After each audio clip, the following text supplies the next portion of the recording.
દર્શક મિત્રો, જોવા જઈએ તો રૂફટોપ સોલાર પેનલ યોજના અંતર્ગત વડોદરા શહેરના લોકોએ લગાવેલી સોલાર પેનલ થકી મધ્ય ગુજરાત વીજ કંપનીને 4,750 મિલિયન યુનિટનો ફાયદો થયો છે.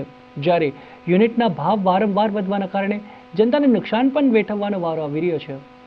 મધ્ય ગુજરાત વીજ કંપનીની રૂફટોપ સોલાર પેનલ યોજના થકી સબસિડી અને સબસિડી વિનાની કુલ મળીને 72,730 સોલાર પેનલ માત્ર વડોદરા શહેરમાં જ લાગી ગઈ છે.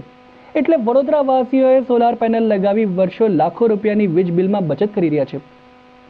હવે ગુજરાતમાં સોલાર પેનલની લોકપ્રિયતા દિન પ્રતિદિન વધી રહી છે.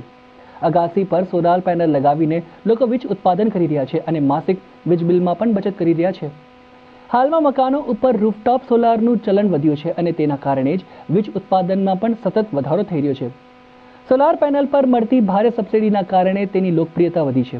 વડોદરા શહેરમાં જ 72,730 સોલાર પેનલ લોકોએ લગાવાઈ છે, જેમાં સબસિડીવાળી 61,455 MV અને સબસિડી વગરની 11,275 MV સોલાર પેનલનો સમાવેશ થાય છે.